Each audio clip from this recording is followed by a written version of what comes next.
Hi ladies, it's Elisa and I'm here for my 11-week bump date.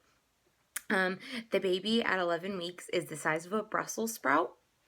I'm not sure. Everybody uses different fruits. It's about 1.6 inches. So still getting pretty big. How I've been feeling, baby's doing great, I assume, since we haven't had any doctor's appointments this last week. Not much has really happened, actually. Just a few little things. My symptoms, they've basically stayed the same. I'm really getting the nausea under control, still not having to have crackers in the morning. I do normally start off the morning right when I wake up really thirsty, so I've been sticking with the ice water as I wake up, and that helps me get to where I can eat breakfast after I'm finished getting dressed. I've also been pushing myself longer and longer without eating. Because I was having to eat like pretty regularly, about every 2.5 hours, but now I can push it out a little bit longer than that when I have to. But it's mostly because I've been so busy at work, I haven't really noticed. I'll look up and I'll go, oh my gosh, it's like 10:30 and I still haven't had my like a snack or anything, and last time I'd eaten would be at 7 a.m. So I have to really stay on top of myself and really remind myself to eat. And the baby reminds me anyway, because I get kind of queasy if I push myself too far. And speaking of diet, it's basically been the same kinds of cravings, just milk, peanut butter and jelly, Pops cereal. For some reason, we went out to the store and I was like, you know, I haven't had Pops since I was like 8, but I need Pops and I need Pops cereal right now.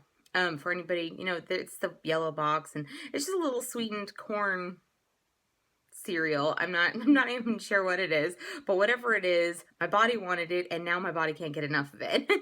And as always, ice cream. But you guys will be happy to hear that I finally got my chocolate fudge brownie sundae.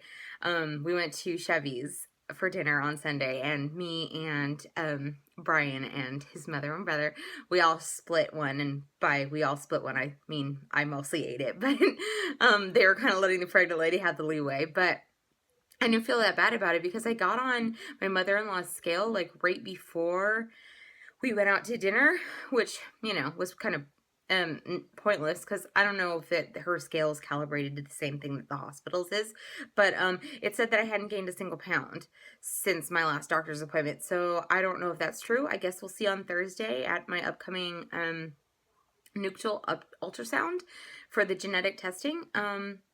But I mean, I don't know how I really feel about that. My first trimester, I'm now 12 weeks, so my first trimester is almost over, and I haven't, like, they say you should gain, like, or you can gain, like, 4 pounds in your first trimester, but I haven't gained, like, anything, like, half a pound.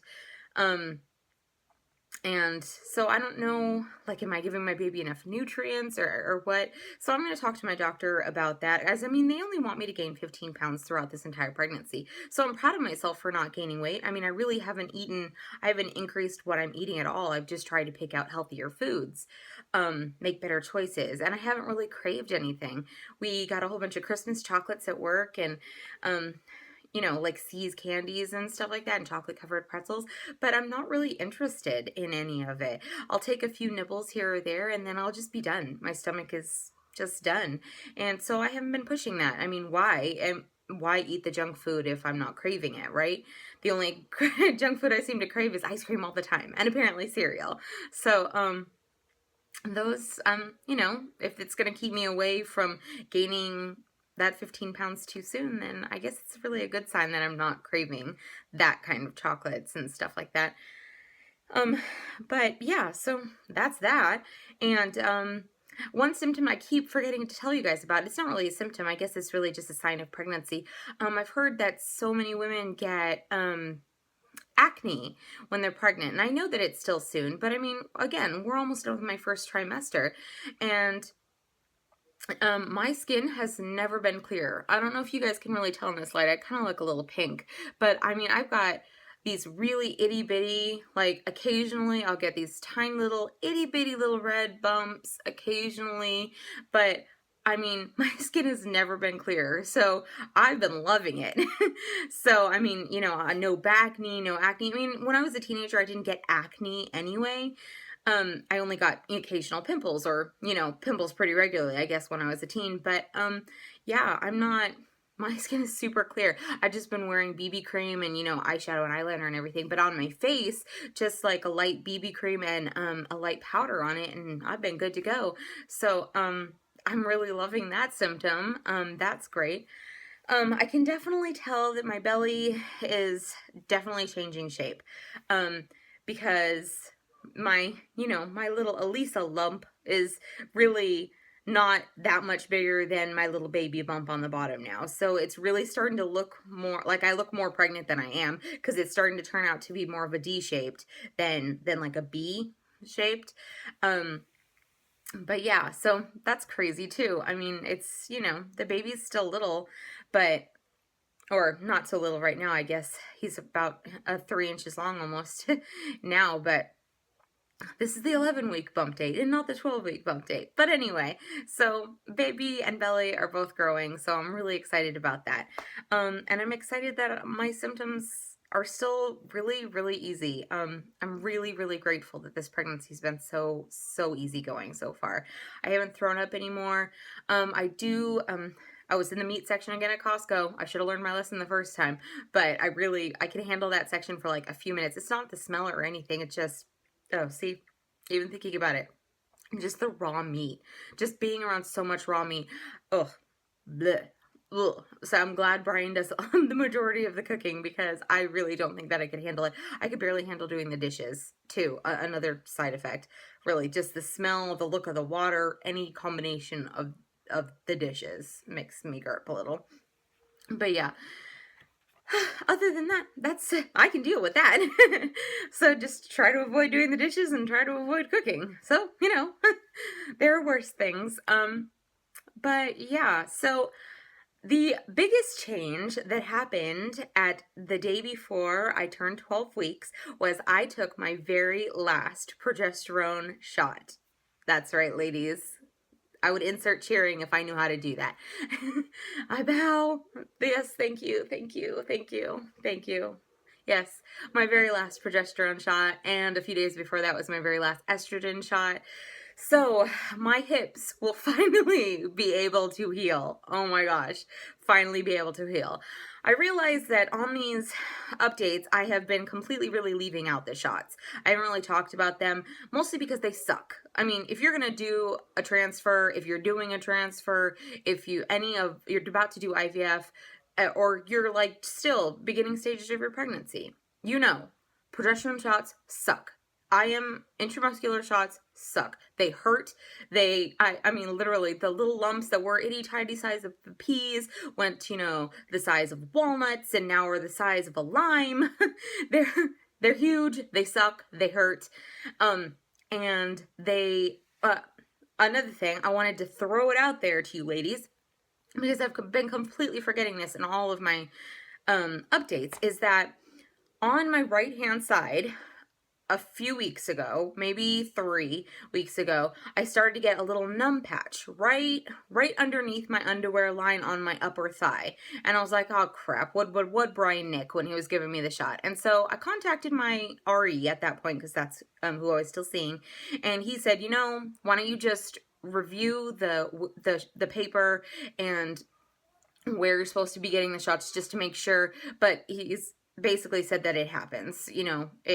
You've got an amateur giving you a shot every single night, so it's just going to happen. So he could have nicked a nerve, or, you could just be shooting near there or whatever. Anyway, but we reviewed the protocol of where we're supposed to he's supposed to give me the shots, and it looked like we were giving him in the right spot. I mean, there's diagrams, there's pictures. I mean, it's, it's not brain surgery. So, I actually researched it online, and apparently it's super common. And that numb patch that was only about, like the size of a small potato, has actually grew like in a thin, jaggedy stripe all the way down to my knee. So not my whole thigh by any stretch of the imagination. And now it's actually clearing up. It was really numb there. Anyway, but it was just numb to the touch and, you know, kind of itchy because it was numb. So you kind of have to slap it a little. But now I can already tell that the feeling's coming back. But it, you know, it's morphed to like a patch that's, you know, like this big on my, from like the middle of my thigh of numbness. So it doesn't matter now. I read online, lots of women experience this as a side effect. I mean, either giving ourselves a shot or having our significant other give us a shot. Either way, you know, accidents happen. But everywhere I've read said that because this is such a common occurrence, it does, the numbness goes away a few months after you stop giving yourself the shots, or weeks. It varies, obviously. But I just wanted to throw that out there. So if any of you ladies are experiencing that, obviously review your protocol, speak to your doctor, but it does go away. You just have to stop doing the shots and when you're supposed to. So I'm really glad that the shots are done. It's a huge relief, but it was also a huge worry because I've read also online when you quit cold turkey progesterone, you could have spotting or cramping or, you know, this, that, and the other thing, or withdrawals, or, you know, all sorts of crazy things, because every woman experiences it differently. But, you know, I had my last shot the day before yesterday, so Saturday night, and I feel fine, but again, we're only one day out, so I don't know if I'll start to feel more tired or if the pregnancy symptoms will lessen. Like, I don't know how progesterone was really affecting me. I know how it affected me at the beginning of pregnancy, but I don't know how it was affecting me smack dab where I am right now. I'm just glad that my hips get to heal, because my lime-sized lumps on my poor hips, they probably, I would have done it for the rest of the pregnancy if I needed to, but I am so thankful that I don't have to. And I'm so thankful that in, you know, the day and a half that I have not had the shot, I have not had any spotting. I'm not having any abnormal cramping, just regular baby growing cramping. So, yeah, that's basically all I have for you guys. I wanted to make sure to mention the skin because really proud of that beautiful complexion right now, all clear and shiny. So that's pretty nice for winter. And the awful shots that are now gone that I will never have to do again until we want to have another baby and I want to do another frozen embryo transfer. So that's all I wanted to tell you, ladies. I do have the ultrasound coming up, so next week when I do my 12-week bump date, I will hopefully have pictures for you guys and maybe even a video. I don't know if they will let me videotape because they are, it's, you know, not just a fun scan or to see a heartbeat. It's, you know, to actually measure things, and so I don't know how much of the screen we'll actually even get to see. So but hopefully I will get to see baby and hopefully he or she is doing great still. As always, thank you guys for watching, and of course comment down below if you have any questions for me or anything else. So and welcome to all the new subscribers. Again, if any of you new subscribers have any questions for me about my IVF journey or anything else, then of course I would be happy to hear them and answer them. So I'll be talking to you ladies. Bye.